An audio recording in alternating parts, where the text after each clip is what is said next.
ಇವತ್ತು ನಾವು ಅಧ್ಯಾಯ 9 ಬಗ್ಗೆ ಮಾತಾಡ್ತೀವಿ. ರೆವೆನ್ಯೂ ಮೋಜಣಿ, ಸರ್ವೆ ನಂಬರ್ಗಳ ವಿಭಾಗ, ಪೋಡು ಪೋಡು ಅದ್ರ ಬಗ್ಗೆ ಏನಂತ ನಾನು ಡಿಟೇಲ್ ಆಗಿ ಯೋಚನೆ ಮಾಡ್ತೀನಿ. ಅದಾದ್ಮೇಲೆ ಸ್ಟೇಟ್ಗಳ ವಿಭಜನೆ. ರೆವೆನ್ಯೂ ಮೋಜಣಿ ಅಂದ್ರೆ ರೆವೆನ್ಯೂ ಸರ್ವೆ ಅಂತ ಅರ್ಥ. ಅಂದರೆ ಇವಾಗ ನೋಡ್ರಿ, ಯಾವ್ದೋ ಒಂದು ಜಮೀನ್ ಇದ್ದಿರ್ತದ್ರಿ, ಯಾವ್ದೋ ಒಂದು ಜಮೀನ್ ಇದ್ದಿರ್ತದ. ಆ ಜಮೀನ್ ಯಾರಿಗೂ ಸೇರಿರಲ್ರಿ. ಸಪೋಸ್ ಸರ್ವೆ ನಂಬರ್ ಪಕ್ಕದಲ್ಲಿ ಖಾಲಿ ಇದ್ದಿರ್ತದ, ಈ ಪಕ್ಕದಲ್ಲಿ ಇಲ್ಲಿ ಖಾಲಿ ಇದ್ದಿರ್ತದ. ಇವರು ಇಲ್ಲಿ ಬೌಂಡ್ರಿ ಲೈನ್ ಇವರೇ ಫಿಕ್ಸ್ ಮಾಡ್ಕೊಂಡಿರ್ತಾರೆ, ಈ ಬೌಂಡ್ರಿ ಲೈನ್ ಇವರೇ ಫಿಕ್ಸ್ ಮಾಡ್ಕೊಂಡಿರ್ತಾರೆ. ಇಲ್ಲಿ ನಡುವೆ ಬಿಟ್ಟಂತ ಖಾಲಿ ಜಾಗವನ್ನು ಸರ್ಕಾರಿ ಜಾಗ ಅಂತ ಕರೀತಾರೆ, ಅಥವಾ ಇದನ್ನು ಪರಂಪೋಕ್ ಜಮೀನ್ ಅಂತಾನೂ ಕೂಡ ಕರೀತಾರೆ. ಪರಂಪೋಕ್ ಜಮೀನ್. ಸೊ ಇಂಥ ಒಂದು ಜಮೀನುಗಳನ್ನು ಕಂಡಿಡಿದು ಅವುಗಳನ್ನ ಸರ್ವೆ ಮಾಡಿ ಅವುಗಳ ಕಂದಾಯವನ್ನು ನಿಗದಿಪಡಿಸೋದಕ್ಕೆ ನಾವು ರೆವಿನ್ಯೂ ಸರ್ವೆ ಅಂತ ಕರಿತೀವಿ, ರೆವಿನ್ಯೂ ಮೋಜಣಿ ಅಂತ ಕರಿತೀವಿ. ಸೊ ಅದು ನಮಗೆ ಇಂಪಾರ್ಟೆಂಟ್. ಸರ್ಕಾರಕ್ಕೆ ಸೇರಿದಂತ ಜಮೀನುಗಳನ್ನು ಸರ್ವೆ ಮಾಡಿ ಅವು ಕಂದಾಯವನ್ನು ನಿಗದಿಪಡಿಸ್ತಕ್ಕಂಥ ಒಂದು ಕಂದಾಯವನ್ನು ನಿಗದಿಪಡಿಸಿ ಅವು ಹಕ್ಕುದಾರರಿಗೆ ಹಕ್ಕನ್ನು ಒದಗಿಸಿಕೊಡ್ತಕ್ಕಂಥ ಪ್ರೊಸೆಸ್ಗೆ ನಾವೇನು ಕರಿತೀವಿ ಅಂದ್ರೆ ರೆವಿನ್ಯೂ ಮೋಜಣಿ ಅಂತ ಕರಿತೀವಿ. ಆಮೇಲೆ ಪೋಡು ಎಂಬ ಪದ ಏನ್ ಗೊತ್ತಾ? ಇವಾಗ ನೋಡ್ರಿ, ನಿಮ್ಮ ಫ್ಯಾಮಿಲಿಯಲ್ಲಿ 2 ಎಕರೆ ಹೊಲ ಇದ್ದಿರ್ತದ, 2 ಎಕರೆ ಜಮೀನ್. ಈ 2 ಎಕರೆ ಜಮೀನಲ್ಲಿ ಈ ತರ ಫಿಕ್ಸ್ ಇದ್ದಾಗ ನೀವೇನ್ ಮಾಡ್ತೀರಪ್ಪ ಅಂತಂದಾಗ, ಇಬ್ರು ಅಣ್ಣ ತಮ್ಮಂದ್ರಲ್ಲಿ ಒಬ್ರಿಗೆ 1 ಎಕರೆ, ಇನ್ನೊಬ್ಬರಿಗೆ 1 ಎಕರೆ ಅಂತ ಸಪ್ರೇಟ್ ಡಿವೈಡ್ ಮಾಡ್ತೀರಿ. ಈ ತರ ಡಿವೈಡ್ ಮಾಡೋ ಸಲುವಾಗಿ ನೀವೇನ್ ಮಾಡ್ತೀರಿ, ಗೌರ್ಮೆಂಟ್ಗೆ ಫೀಸ್ ಕಟ್ತೀರಿ. ಎಲ್ಲಪ್ಪ ಅಂದ್ರೆ ನೆಮ್ಮದಿ ಕೇಂದ್ರದಲ್ಲಿ ಹೋಗಿ ಫೀಸ್ ಕಟ್ಟಿ ಪೋಡ್ ಮಾಡ್ಕೊಡಿ ಅಂತ ಹೇಳ್ತಾರೆ. ಪೋಡ್ ಅಂದ್ರೆ ಸಪ್ರೇಟ್ ಮಾಡೋದು, ಇವ್ರಿಗೊಂದು ಸಪ್ರೇಟ್ ಮಾಡೋದು, ಇವ್ರಿಗೊಂದು ಸಪ್ರೇಟ್ ಮಾಡೋದು. ಅವಾಗ ಇಂಡಿವಿಜುವಲ್ ಪಾಣಿ ಆಗ್ತಾವ್ರಿ. ಇವೆರಡು ಮೊದ್ಲೇನಪ್ಪಾ ಅಂತಂದ್ರೆ 2 ಎಕರೆ ಸೇರಿ ಒಂದೇ ಹೆಸರು ಮೇಲೆ ಪಾಣಿ ಇದ್ದಿರ್ತಿತ್ತು. ಈ ಸಪೋಸ್ ಇವ್ರು ಮಲ್ಲಪ್ಪ ಅಂಬೋದು ಮತ್ತು ಇವ್ರು ಕಲ್ಲಪ್ಪ, ಮಲ್ಲಪ್ಪಗೆ ಸಪ್ರೇಟ್ ಪಾಣಿ ಮತ್ತು ಕಲ್ಲಪ್ಪ ಅವರಿಗೆ ಸಪ್ರೇಟ್ ಪಾಣಿ ಆಗ್ತದ. ಸೊ ಈ ತರ ಜಮೀನುಗಳನ್ನು ವಿಂಗಡಣೆ ಮಾಡಿ ಹಕ್ಕುಗಳನ್ನು ಸಪ್ರೇಟ್ ಮಾಡಿ ಸಪ್ರೇಟ್ ಪಾಣಿಗಳನ್ನು ಮಾಡಿ ಫಾರಂ 10 ಸಪ್ರೇಟ್ ಮಾಡೋದಕ್ಕೆ ನಾವೇನಂತ ಕರಿತೀವಪ್ಪ ಅಂತಂದಾಗ ನಾವೇನಂತ ಕರಿತೀವಿ, ಪೋಡು ಅಂತ ಕರಿತೀವಿ. ತಿಳಿತಲ್ರಿ? ಪೋಡು ಅಂತಂದ್ರೆಲ್ಲ 1-2 ಎಕರೆ ಜಮೀನಲ್ಲಿ ಸಪ್ರೇಟ್ 1 ಎಕರೆ ಸಪ್ರೇಟ್ ಇಬ್ಬರಿಗೆ ಮಾಡಿ ಅದಾದ್ಮೇಲೆ ಅವ್ರವ್ರ ಹಕ್ಕುಗಳನ್ನ ಅವ್ರಿಗೆ ಕೊಡಿಸಿ ಅದ್ರ ಮೇಲೆ ಕಂದಾಯವನ್ನು ನಿಗದಿಪಡಿಸೋದು, ಟ್ಯಾಕ್ಸ್ನ ನಿಗದಿಪಡಿಸ್ಬೇಕು. ಟ್ಯಾಕ್ಸು ಸಪ್ರೇಟ್ ಟ್ಯಾಕ್ಸು ಮತ್ತು ಸಪ್ರೇಟ್ ಪಾಣಿಯನ್ನು ಸಪ್ರೇಟ್ ಮಾಡೋದಕ್ಕೆ ನಾವು ಪೋಡು ಅಂತ ಕರಿತೀವಿ. ಸೊ ಇದನ್ನು ನಾವು ಪೋಡ್ ಮಾಡೋದು ಅಂತ ಕರಿತೀವಿ. ಸೊ ಪದನ ಇಂಪಾರ್ಟೆಂಟ್ ಆಗ್ತದ. ಸೊ ವೆರಿ ಇಂಪಾರ್ಟೆಂಟು, ಎಕ್ಸಾಮ್ ಅಲ್ಲಿ ಕೇಳೋ ಚಾನ್ಸಸ್ ಜಾಸ್ತಿ ಅದ. ಈಗ ನೋಡ್ರಿ, ಪ್ರಕರಣ 106 ಅಥವಾ ಇದಕ್ಕೆ ನಾವು ಪ್ರಕರಣ ಬದಲಿಗೆ ನೋಡ್ರಿ, ಪ್ರಕರಣ ಅಂದ್ರೂ ಒಂದೇ, ಸೆಕ್ಷನ್ ಅಂದ್ರೂ ಒಂದೇ. ನೀವು ಮೈಂಡಲ್ಲಿ ಇರ್ಬೇಕು, ಪ್ರಕರಣ ಅಂದ್ರೂ ಒಂದೇ, ಸೆಕ್ಷನ್ ಅಂದ್ರೂ ಒಂದೇ. ನೀವು ಸೆಕ್ಷನ್ ಅಂತಾನು ಓದ್ಬೋದು. ಸೊ ಸೆಕ್ಷನ್ 106 ಪ್ರಕಾರ ರಾಜ್ಯದ ಯಾವುದೇ ಭಾಗದಲ್ಲಿ ರಾಜ್ಯ ಸರ್ಕಾರವು ರೆವಿನ್ಯೂ ಮೋಜಣಿಯನ್ನು ಮಾಡಿಸಬಹುದು. ನಾನು ಹೇಳಿದ್ನಲ್ಲ, ರಾಜ್ಯದ ಯಾವುದೇ ಮೂಲೆ ಆಗಿರ್ಬೋದು. ಇವಾಗ ನೋಡ್ರಿ, ಏನಪ್ಪಾ ಅಂತಂದಾಗ ನಿಮ್ಮ ಹೊಲದಲ್ಲಿ ಯಾರೋ ಒಬ್ರು ಬಂದು ಸರ್ವೆ ಮಾಡ್ತಿರ್ತಾರೆ. ಅವಾಗ ಅದು ನಿಮ್ ಜಮೀನ್ ಇದ್ದಿರ್ತದ. ಅವಾಗ ನೀವ್ ಕೇಳ್ತೀರ, ನಮ್ ಜಮೀನ್ ಅದರಿ, ನೀವ್ಯಾಕೆ ಸರ್ವೆ ಮಾಡ್ತೀರಾ ಅಂತಂದಾಗ ಅವಾಗ ಅವ್ರು ಹೇಳ್ತಾರೆ, ಸೆಕ್ಷನ್ ನಂಬರ್ 106 ಪ್ರಕಾರ ರಾಜ್ಯದ ಯಾವುದೇ ಹೊಲಗಳಾಗಿರ್ಬೋದು, ಯಾವುದೇ ಗದ್ದೆಗಳಾಗಿರ್ಬೋದು, ಯಾವುದೇ ಜಮೀನ್ ಆಗ್ಬೋದು, ಸರ್ವೆ ಮಾಡಲು ಮೋಜಣಿ ಅಧಿಕಾರಿಗೆ ಹಕ್ಕು ಇರುತ್ತದೆ. ಇಂಪಾರ್ಟೆಂಟ್ ಆಗ್ತದೆ. ಯಾವ ಅಧಿನಿಯಮದ ಅಥವಾ ಯಾವ ಸೆಕ್ಷನ್ ಪ್ರಕಾರ ಒಬ್ಬ ಸರ್ವೇಯರ್ ಬೇರೆಯವ್ರ ಹೊಲದಲ್ಲಿ ಹೋಗಿ ಸರ್ವೆ ಮಾಡ್ತಾರಪ್ಪ ಅಂತಂದಾಗ ಸೆಕ್ಷನ್ 106 ಪ್ರಕಾರ ಅಂತ ಹೇಳ್ಬೋದು. ಸೊ ಇದು ಇಂಪಾರ್ಟೆಂಟ್ ಆಗ್ತದೆ. ಅದಾದ್ಮೇಲೆ ಸೆಕ್ಷನ್ 107 ಭೂ ಹಿಡುವಳಿದಾರರಿಂದ ಸಹಾಯ ಬೇಕೆಂದು ಕೇಳಲು ಮೋಜಣಿ ಅಧಿಕಾರಿಗೆ ಅಧಿಕಾರಗಳು. ಈಗಂದ್ರೆ ಏನಪ್ಪಾ ಅಂತಂದಾಗ, ಈಗ ನೋಡ್ರಿ, ನಿಮ್ ಒಂದು ಹೊಲ ಇದ್ದಿರ್ತದ. ನೀವು ನೆಮ್ಮದಿ ಕೇಂದ್ರದಲ್ಲಿ ಏನಪ್ಪಾ ಅಂತಂದಾಗ ಅರ್ಜಿ ಹಾಕಿರ್ತೀರಿ. ಇಲ್ಲಿ ಬಂದು ನಿಮ್ಮ ಹೊಲದಲ್ಲಿ ಹದ್ಬಸ್ ಮಾಡ್ಬೇಕು, ಅಥವಾ ಪೋಡ್ ಮಾಡ್ಬೇಕು, ಅಥವಾ ಲೆವೆಲಿನ ನಕ್ಷೆ ರೆಡಿ ಮಾಡ್ಬೇಕು. ಯಾವ್ದಕ್ ನೀವು ಅಪ್ಲಿಕೇಶನ್ ಆಗಿರ್ತೀರಿ, ಸರ್ವೇರ್ ಅದಕ್ಕೆ ಬಂದಿರ್ತಾರ್ರಿ. ಸೊ ಸರ್ವೇರ್ ಬರೋಕ್ಕಿಂತ ಮುಂಚೆ ಏನಪ್ಪಾ ಅಂತಂದಾಗ ಆ ಹಿಡುವಳಿದಾರ ಅಥವಾ ಓನರ್, ಆ ಹೊಲದಲ್ಲಿರ್ತಕ್ಕಂಥ ಅಥವಾ ಸರ್ವೆ ನಂಬರ್ನ ಹಿಡುವಳಿದಾರ ಏನ್ ಮಾಡಿರ್ಬೇಕಪ್ಪ ಅಂತಂದಾಗ ಅವನು ಪಕ್ಕದಲ್ಲಿರ್ತಕ್ಕಂಥ ಎಲ್ಲಾ ಹಿಡುವಳಿದಾರರಿಗೆ ಸೂಚನೆ ಕೊಟ್ಟಿರ್ಬೇಕು ಮೊದಲು. ಅದಾದ್ಮೇಲೆ ಅವನಿಗೆ ಸಹಾಯ ಮಾಡುವ ಹಾಗೆ ಎಲ್ಲಾ ತರದ ಕೆಲವೊಂದು ಸಹಾಯ ಮಾಡಿದ ಎಕ್ವಿಪ್ಮೆಂಟ್ ಆಗಿರ್ಬೋದು, ಜನಗಳಿಗಾಗಿ ಅಲ್ಲಿ ನೆಲೆಸಿರ್ಬೇಕು.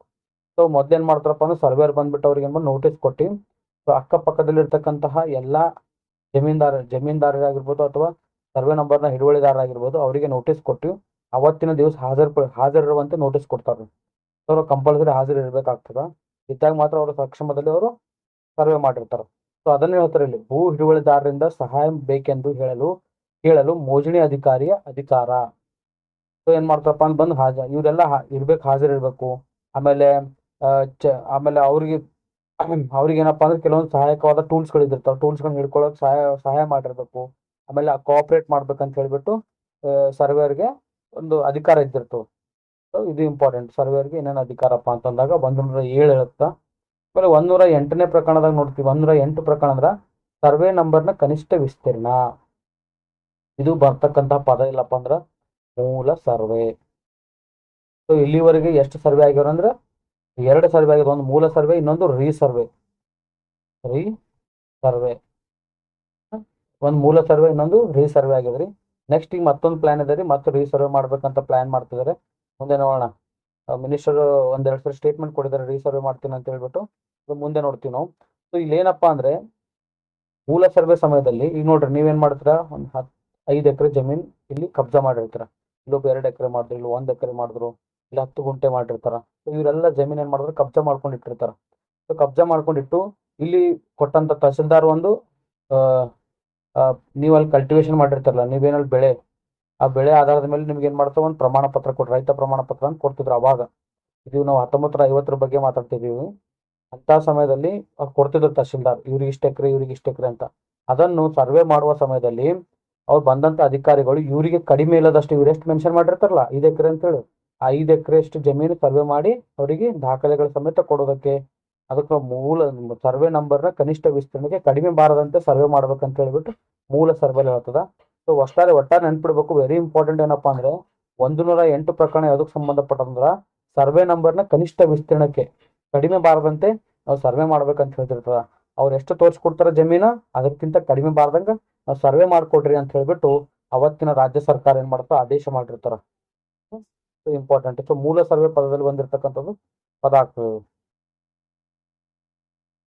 ಇದಾದ್ಮೇಲೆ ಸರ್ವೆ ನಂಬರ್ 9, ಸರ್ವೆ ನಂಬರ್ಗಳನ್ನು ಕೋಡುಗಳಾಗಿ ವಿಭಾಗಿಸುವುದು. ನಾನು ಇವಾಗ ಹೇಳಿದ್ನಲ್ಲ, ಕೋಡಿ ವಿಸ್ತೀರ್ಣವನ್ನು ಭೂಕಂದಾಯದ ಬಗ್ಗೆ ರಾಜ್ಯ ಸರ್ಕಾರವು ನಿಯಮಿತ ಭೂ ದಾಖಲೆಗಳೇ ನಮೂದಿಸತಕ್ಕದ್ದು. ಇಲ್ಲಿ ಏನ್ ಮಾಡಿರ್ತಾರ್ರಿ, ನಾನು ಹೇಳಿದ್ನಲ್ಲ, ಇಬ್ಬರು ಜಮೀನ್ ಇದ್ದಿರ್ತದ, ಸಪ್ರೇಟ್ ಅವ್ರಿಗೆ ಹಂಚಿಕೆ ಮಾಡಿ, ಅದಾದ್ಮೇಲೆ ಅವ್ರು ಏನ್ ಮಾಡ್ತಾರಪ್ಪ ಅಂದ್ರೆ ಇವ್ರಿಗೆ ಸಪ್ರೇಟ್ ಭೂಕಂದಾಯ ನಿಗದಿ ಮಾಡಿ, ಸಪ್ರೇಟ್ ದಾಖಲೆ ಮಾಡಿ, ಸಪ್ರೇಟ್ ಫಾರಂ 10 ರೆಡಿ ಮಾಡ್ಕೊಂಡ್ ಬಿಡೋದು. So separate ಹಕ್ಕುದಾರರಾಗಿರ್ತಾರೆ. ಸೊ ಇದನ್ನ ನಾವೇನಂತ ಕರಿತೀವಪ್ಪ ಅಂತಂದಾಗ ನಾವು ಕೋಡು ಅಂತ ಹೇಳ್ತೀವಿ. ಆಮೇಲೆ ಇನ್ನೊಂದು ನೋಡ್ರಿ, ಕ್ವಶನ್ ನೋಡ್ರಿ, ಸರ್ವೆ ನಂಬರ್ಗಳನ್ನು ಕೋಡ್ಗಳಾಗಿ ವಿಭಾಗಿಸೋದು. ಈಗ ನೋಡ್ರಿ, ಈ ತರ ಸಪ್ರೇಟ್ ಮಾಡಿಬಿಟ್ಟು ನಿಮ್ದು ಸಪೋಸ್ 250 ಸರ್ವೆ ನಂಬರ್ ಇತ್ತಪ್ಪ ಅಂತ ತಿಳ್ಕೊರಿ. ಯಾವಾಗ ಅದು ಕೋಡ್ ಮಾಡ್ತಾರಲ್ಲ ಅವಾಗ ಪಕ್ಕದಲ್ಲಿ ಸ್ಟಾರ್ ಹಾಕ್ತಾರ. ನೀವು ಬೇಕಾದ್ರೆ ನಿಮ್ ಪಾಣಿಯಲ್ಲಿ ನೋಡ್ರಿ, ಸ್ಟಾರ್. ಹಿಸ್ಸಾ ಅಂದ್ರೂ ಒಂದೇ, ಈ ತರ ಕೋಡ್ ಅಂದ್ರೂ ಒಂದೇ ನೋಡ್ರಿ. ಹಿಸ್ಸಾ ಮಾಡೋದು, ಹಿಸ್ಸಾ ಅಂದ್ರೆ ಒಂದೇ, ಕೋಡ್ ಹಿಸ್ಸಾ ಎಷ್ಟಪ್ಪ, ಹಿಸ್ಸಾ 1, ಇಲ್ಲಿ 1 ಅಂತ ಕೊಡ್ತಾನವ. ಆಮೇಲೆ 250 ಹಿಸ್ಸಾ 2, ಇದಕ್ಕೆ 2 ಅಂತ ಕೊಡ್ತಾನೆ. ಸೊ ಈ ತರ ಹೊಸ ಸರ್ವೆ ನಂಬರ್ಗಳನ್ನ ಅವ್ರು ಏನ್ ಮಾಡ್ತಾರೆ, ಸರ್ವೆ ನಂಬರ್ಗಳನ್ನ ನಿಗದಿ ಮಾಡ್ತಾರೆ. ಸರ್ವೆ ಬಂದ್ಬಿಟ್ಟು ಇದ್ರ ಕೋಡ್ ಆದಾಗ ಹೊಸ ಸರ್ವೆ ನಂಬರ್ಗಳು ರೆಡಿ ಆಗ್ತದೆ. ಸೊ ಇದು ಇಂಪಾರ್ಟೆಂಟ್ ಆಗ್ತದೆ ನಮ್ಗೆ. ಕೋಡ್ ಬಂದಾಗ ಮಾತ್ರ ಈ ಸ್ಟಾರ್ ಮಾರ್ಕ್ಸ್ ಬಂದಿರ್ತದೆ. ಇದು ಕೂಡ ತುಂಬಾ ಇಂಪಾರ್ಟೆಂಟ್ ಆಗ್ತದೆ.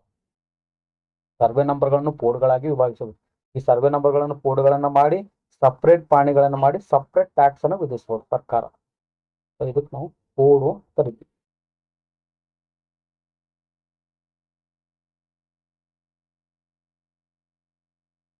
ಇದಾದ್ಮೇಲೆ ನೋಡ್ರಿ, ನಾವು ಒಂದು ಕೋಡನ್ನು ಬಿಟ್ಟು ಕೊಟ್ಟಾಗ ಅಥವಾ ಅದು ಮುಟ್ಟುಗೋಲಾದಾಗ ಅನ್ವಯಿಸುವ ಉಪಬಂಧಗಳೇನು. ಈಗ ಏನಾಗಿರುತ್ತಪ್ಪ ಅಂತಂದಾಗ, ಈಗ ನೋಡ್ರಿ, ಸಪೋಸ್ ನಿಮ್ದು ಹೊಲ, ಇಲ್ಲೊಂದು ಎಕರೆ, ಇಲ್ಲೊಂದು ಎಕರೆ, ಇಲ್ಲೊಂದು ಎಕರೆ, ಈ ತರ ಎಕರೆಗಳಿದ್ದಾಗ ನೀವೇನ್ ಮಾಡ್ತೀರಿ, ಪ್ರತಿ ಸಾರಿ ಪಾಣಿಯಲ್ಲಿ ಈ ಎಕರೆ ಇದ್ದಿರಲ್ರಿ, ಇದು ಬಿಟ್ಟೋಗಿರ್ತವೆ. ಅವಾಗ 1 ಎಕರೆ, 2 ಎಕರೆ, 3 ಎಕರೆ, ಈ 3 ಎಕರೆಗೆ ಮಾತ್ರ ಟ್ಯಾಕ್ಸ್ ಕಟ್ತಿರ್ತೀರಿ ರಾಜ್ಯ ಸರ್ಕಾರ. ಈ 1 ಎಕರೆ ಟ್ಯಾಕ್ಸ್ ಕಟ್ಟಿಲ್ಲ, ಬಟ್ ನೀವು ಬೆಳೆಯನ್ನು ಬೆಳೆಸ್ತಾ ಇರ್ತೀರ ಒಳಗಡೆ, ಗೊತ್ತಾಗಲ್ಲ.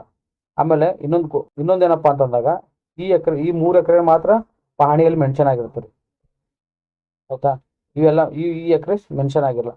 ಇಂಥ ಸಮಯದಲ್ಲಿ ಏನ್ ಮಾಡ್ಬೇಕಪ್ಪ ಅಂತಂದಾಗ, ಉಪ ಪ್ರಕರಣ 102ರ ಪ್ರಕಾರ ಏನ್ ಮಾಡ್ತಪ್ಪ ಅಂದ್ರ, ಯಾವುದೇ ಪೋಡನ್ನು ಬಿಟ್ಕೊಡುವಂಥದ್ದು 102ನೇ ಪ್ರಕಾರ ಬಿಟ್ಟು ಕೊಡ್ತಾರ. ಅಥವಾ ಇದನ್ನ ಟ್ಯಾಕ್ಸ್ ಕಟ್ಟಲ್ಲ ಅಂದ್ರೆ ಸರ್ಕಾರ ಇದಕ್ಕೆ ಮುಟ್ಟುಗೋಲು ಹಾಕ್ತದೆ. ನೀವು ಒಂದ್ ವೇಳೆ ಇದ್ರ ಬಗ್ಗೆ ಟ್ಯಾಕ್ಸ್ ನೀವು ಕಟ್ಟಲಿಲ್ಲಪ್ಪ ಅಂದ್ರೆ ಸರ್ಕಾರ ಇದ್ರ ಬಗ್ಗೆ ಮುಟ್ಟುಗೋಲು ಹಾಕ್ತದ. ಮುಟ್ಟುಗೋಲು ಹಾಕಿ ಇದು ತಹಸೀಲ್ದಾರ್ ಅವರ ನಿರ್ಣಯಕ್ಕೆ ಬಿಟ್ಟಿರ್ತಾರೆ. ಯಾರು? ತಹಸೀಲ್ದಾರ್ ಅವ್ರ ನಿರ್ಣಯಕ್ಕೆ ಬಿಟ್ಟಿರ್ತಾರೆ. ಈ ಜಮೀನ್ ತಹಸೀಲ್ದಾರ್ ಏನ್ ಮಾಡ್ತಾರಪ್ಪ ಅಂದ್ರ, ಇದು ಒಂದ್ ವೇಳೆ ಇವ್ರಿಗೆ ಸೇರಿತ್ತಪ್ಪ ಅಂತಂದ್ರೆ ಇವ್ರಿಗೆ ಕೊಟ್ಬಿಡ್ತಾರೆ.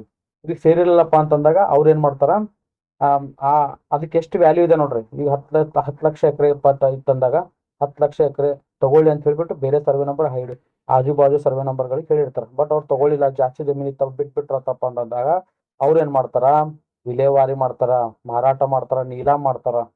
ಸೊ ಈ ತರ ಮಾಡಿ ಅದ್ರ ಟ್ಯಾಕ್ಸ್ ಅನ್ನ ಸರ್ಕಾರಕ್ಕೆ ಕಟ್ತಾರ. ಸೊ ಇದು ಒಂದು ಪದ್ಧತಿ. ಸೊ ಪೋಡುಗಳನ್ನು ಬಿಟ್ಟು ಹೋದಾಗ ಅಥವಾ ಟ್ಯಾಕ್ಸ್ ಕಟ್ಟದಿದ್ದಾಗ, ಅದು ಪಾಣಿಯಲ್ಲಿ ಅದ್ರದ್ದು ಹೆಸರೇ ಇಲ್ಲದಿದ್ದಾಗ ಅದು ಸರ್ಕಾರಕ್ಕೆ ಸೇರಿರ್ತದೆ ಜಮೀನು. ಸೊ ಇದು ಇಂಪಾರ್ಟೆಂಟ್ ಆಗ್ತದೆ. ಇನ್ನು ಭಾಗ ಮಾಡಿದ್ದಕ್ಕಾಗಿ ವೆಚ್ಚಗಳ ಮೂಲ ವಸೂಲಿ ನೋಡ್ರಿ. ಈಗ ಏನ್ ಮಾಡ್ತಾರೆ ಸರ್ಕಾರ, ಈಗ ಇಬ್ರು ಅಣ್ಣ ತಮ್ಮಂದಿರು ಇದ್ದಿರ್ತಾರೆ. ಅವ್ರು ಏನ್ ಮಾಡ್ತಾರಪ್ಪ ಅಂದ್ರ, ಇವ್ರು ಏನ್ ಮಾಡ್ತಾರಪ್ಪ ಅಂದ್ರ ಇಬ್ರಿಗೂ ಒಂದೊಂದ್ ಎಕರೆ ಜಮೀನ್ ಸ್ವಲ್ಪ ಏನೋ ಜಗಳ ಇದ್ದಿರ್ತದ. ಅವಾಗ ಏನ್ ಮಾಡ್ತಾರಪ್ಪ ಅಂದ್ರ ಸರ್ಕಾರಕ್ಕೆ ಏನ್ ಮಾಡ್ತಾರಪ್ಪ ಅಂದ್ರ ಕೋರ್ಟಿಗೆ ಮೊರೆ ಹೋಗ್ತಾರ. ಅಂದ್ರ court partition decree, court commission warrant ಅಂತ ಎರಡು ಬರ್ತಾವ್ರಿ. ಈ ತರ ಡಿಗ್ರಿ ಬಂದಾಗ ನೋಡ್ರಿ, ಕೋರ್ಟ್ ಕಮಿಷನ್ ಡಿಗ್ರಿ ಅಂತಂದಾಗ ಸರ್ಕಾರ ಏನ್ ಮಾಡ್ತಪ್ಪ ಅಂದ್ರೆ ಇವೆರಡರ ಮಧ್ಯೆ ಏನ್ ಕೋಲಾಹಲ ಅದ್ರಿ ಇದು ಬಗೆಹರಿಸ್ರಿ ಅಂತ ಹೇಳ್ಬಿಟ್ಟು ಏನ್ ಮಾಡ್ತದ ಅಂದ್ರ ಅದು ಡೈರೆಕ್ಟ್ ಭೂಮಾಪನ ಇಲಾಖೆಗೆ ಒಂದು ಫೈಲ್ ಕಳಿಸಿರ್ತದೆ. ಯಾರು ಕೋರ್ಟ್ ಕಳಿಸಿರ್ತದೆ, ಇದು ಇವ್ರದ್ದು ಇಶ್ಯೂ ಸಾಲ್ವ್ ಮಾಡ್ರ ಅಂತ ಹೇಳಿ. ಅವಾಗ ಇಲ್ಲೊಬ್ರು ಕೋರ್ಟ್ ಕಮಿಷನರ್ ಆಗಿರ ಅಥವಾ ಕೋರ್ಟ್ ಕಮಿಷನರ್ ಆಗಿ ಒಬ್ಬ ಭೂಮಾಪಕರ ನೇಮಕ ಮಾಡಿ ಆ ಸ್ಪಾಟ್ ಅಲ್ಲಿ ಹೋಗಿ ಅವ್ರು ಏನ್ ಮಾಡ್ತಾರಪ್ಪ ಅಂದ್ರ ಈ ಎಲ್ಲಾ ತರದ ಈ ಇಬ್ರಿಗೆ ಏನೇನ್ ಸಮಸ್ಯೆ ಅದನ್ನ ಬಗೆಹರಿಸಿ ಸಪ್ರೇಟ್ ಅವ್ರ ಜಮೀನ ಹಂಚಿಕೆ ಮಾಡ್ತಾರೆ. ಈಗ ಹಂಚಿಕೆ ಮಾಡಿದಾಗ ಇಲ್ಲಿ ಬಂದಂತಹ ಖರ್ಚು ಆಗಿರ್ಬೋದು, ವೆಚ್ಚಗಳಾಗಿರ್ಬೋದು, ಇವೆಲ್ಲ ಯಾರು ನೋಡ್ಕೋಬೇಕಂದ್ರ ಯಾರು ಅರ್ಜಿ ಸಲ್ಲಿಸಿರ್ತಾರ ನೋಡ್ರಿ, ಅರ್ಜಿದಾರ ಕೋರ್ಟಿಗೆ ಯಾರು ಅರ್ಜಿ ಸಲ್ಲಿಸಿರ್ತಾರ ನೋಡ್ರಿ, ನಂಗೆ ನ್ಯಾಯ ಬೇಕಂತ ಹೇಳಿ ಅವನ್ ಮಾತ್ರ ಇದನ್ನು ಭರಿಸ್ಬೇಕು ಅಂತ ಹೇಳ್ಬೋದು. ನೋಡ್ರಿ ಸಿಂಪಲ್. ಭಾಗ ಮಾಡಿದ್ದಕ್ಕಾಗಿ ವೆಚ್ಚಗಳ ವಸೂಲಿ. ಯಾರು ಅರ್ಜಿದಾರರು ನನ್ಗೆ ನ್ಯಾಯ ಕೊಡ್ಸಿ ಅಂತ ಹೇಳಿ ಕೋರ್ಟಿಗೋ ಅಥವಾ ತಹಸೀಲ್ ಆಫೀಸ್ಗೋ ಮೊರೆ ಹೋಗ್ತಾನ ನೋಡ್ರಿ, ಅವನ್ ಮಾತ್ರ ಈ ಬಂದಂತ ವೆಚ್ಚಗಳೆಲ್ಲ ಅವನೇ ಭರಿಸ್ಬೇಕಾಗ್ತದ. ಯಾರು ಅರ್ಜಿದಾರ ಆದವನೇ ಭರಿಸ್ಬೇಕಾಗ್ತದ ಅಂತ ಹೇಳ್ತದ. ಸೊ ಭಾಗ ಮಾಡೋದಕ್ಕಾಗಿ ಸಿಂಪಲ್ ನಿಮ್ಗೆ ಎಕ್ಸಾಂಪಲ್ ಹೇಳಪ್ಪ ಅಂದ್ರೆ ಇನ್ನೊಂದು ತಿಳಿದಿಲ್ಲಪ್ಪ ಅಂತಂದಾಗ, ಈಗ ನೀವು ಯಾವ್ದು ನಿಮ್ಮ ಹೊಲದಲ್ಲಿ ಪೋಡ್ ಮಾಡ್ಬೇಕಪ್ಪ ಅಣ್ಣ ತಮ್ಮರು ಅಂದಾಗ ನೀವೇನ್ ಮಾಡ್ತೀರಿ, ಅರ್ಜಿದಾರ ಆದವ್ರು ಏನ್ ಮಾಡ್ತೀರಿ, ಎಲ್ಲಿ ಹೋಗ್ತೀರಿ, ನೆಮ್ಮದಿ ಕೇಂದ್ರಕ್ಕೆ ಹೋಗ್ತೀರಿ. ನೆಮ್ಮದಿ ಕೇಂದ್ರದಲ್ಲಿ ಹೋಗಿ ನೀವೇನು ಫೀಸ್ ಕಟ್ತೀರಿ. ಪ್ರತಿ ಎಕರ್ಗೆ ಎಷ್ಟಿದೆ, 600 ಇದೆ. ಸೊ ಅಲ್ಲಾದ್ಮೇಲೆ 200 ಎಕ್ಸ್ಟ್ರಾ ಹಾಕೋತ ಹೋಗ್ತದ. ಅದನ್ನ ಮುಂದೆ ಹೇಳ್ತೀನಿ ಮತ್ತೆ. ಸೊ ಈ ತರ ಕಟ್ತೀರಿ. ಕಟ್ಟಾದ್ಮೇಲೆ ಬಂದು ಸರ್ವೆ ಮಾಡಿಬಿಟ್ಟು ಅದು ಡೈರೆಕ್ಟ್ ನಿಮಗೆ ಮತ್ತೆ ಎಡಿಲರ್ ಆಫೀಸ್ ಕಳಿಸ್ತಾರೆ. ಅಲ್ಲಿಂದ ಅದು ಡೈರೆಕ್ಟ್ ತಹಸೀಲ್ ಆಫೀಸಲ್ಲಿ ಮ್ಯೂಟೇಷನ್ ಹೋಗಿ ಆಮೇಲೆ ಡಿ.ಸಿ ಆಫೀಸಿಂದ ನೇರವಾಗಿ ನೆಮ್ಮದಿ ಕೇಂದ್ರಕ್ಕೆ ಬಂದಿರ್ತದೆ. ಅಲ್ಲಿಂದ ನೀವು ಪ್ರಿಂಟ್ ತಗೋತೀರಿ. ಸೊ ಈ ತರ ಪ್ರೊಸೀಜರ್ ಆಗ್ತದೆ. ಸೊ ಯಾರು ಕಟ್ತಾರಪ್ಪ ಅಂದ್ರೆ ಯಾರು ಪೋಡಿ ಮಾಡ್ಬೇಕಂತ ಅರ್ಜಿ ಹಾಕಿರ್ತಾರಲ್ಲ ಅವರೇ ಫೀಸ್ ಕಟ್ಬೇಕಂತ ಹೇಳ್ತದ, ಮತ್ತೇನಿಲ್ಲ, ಸಿಂಪಲ್ ಅದ. ಇನ್ನು ರಾಜ್ಯ ಸರ್ಕಾರ ಹೊಸ ಮೋಜಣಿ ಮಾಡಲು ನಿರ್ದೇಶಿಸಬಹುದು. ನೋಡ್ರಿ, ರಾಜ್ಯ ಸರ್ಕಾರ ಯಾವಾಗ ಬೇಕಾದ್ರೂ ಹೊಸ ಸರ್ವೆ ಮಾಡ್ಬೋದು. ಈಗ ರೀಸರ್ವೆ ಮಾಡ್ಬೇಕಂತ ಪ್ಲಾನ್ ಮಾಡಿದಾರೆ ಅವ್ರು. ರೀಸರ್ವೆ ಮಾಡ್ಬೇಕಂತ ಪ್ಲಾನ್ ಮಾಡಿದ್ದಾರೆ. ಸೊ ಅದೇ ತರ ಹೊಸ ಸರ್ವೆ ಮಾಡ್ಬೇಕಂತ ಯಾವಾಗ ನಿರ್ದೇಶಿಸಬಹುದು. ಅದಕ್ಕೆ ರಾಜ್ಯ ಸರ್ಕಾರ ಸುಪ್ರೀಂ ಪವರ್ ಇದಿರ್ತದ. ರಾಜ್ಯ ಸರ್ಕಾರ ಯಾವುದೇ ಪ್ಲೇಸ್ನಾಗ ಹೊಸ ಸರ್ವೆ ಮಾಡ್ರ ಅಂತ ಹೇಳ್ಬೋದು.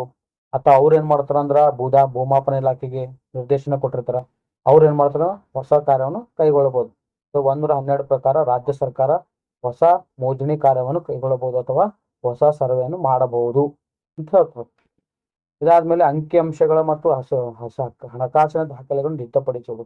ಈಗ ಅಂಕಿಅಂಶಗಳು ಮತ್ತು ಹಣಕಾಸು ದಾಖಲೆಗಳನ್ನ ಹೆಂಗ್ ಸಿದ್ಧಪಡಿಸ್ತಾರಪ್ಪ, ಇಲ್ಲಿ ನೋಡ್ರಿ. ಈಗ ಏನಪ್ಪಾ ಅಂತಂದಾಗ ನೀವು ಸರ್ವೆ ಮಾಡ್ಕೊಂಡಿರ್ತೀರಲ್ಲ, ಟೋಟಲ್ ಸರ್ವೆ ನಂಬರ್ ಆಯ್ತು, ಹಿಸ್ಸಾ ಆಯ್ತು, ಅದ್ರ ಏನ್ ಹಿಸ್ಸೆಗಳದ ಎಲ್ಲ. ಸೊ ಅದನ್ನ ಎಲ್ಲಿ ನೀವು ಸ್ಟೋರ್ ಮಾಡಿರ್ಬೇಕಪ್ಪ, ಎಲ್ಲಿ ಅಂದ್ರೆ ಅದನ್ನ ಆಕಾರ ಬಂದಲ್ಲಿ ಬರ್ದಿರ್ತಾರ ನೋಡ್ರಿ.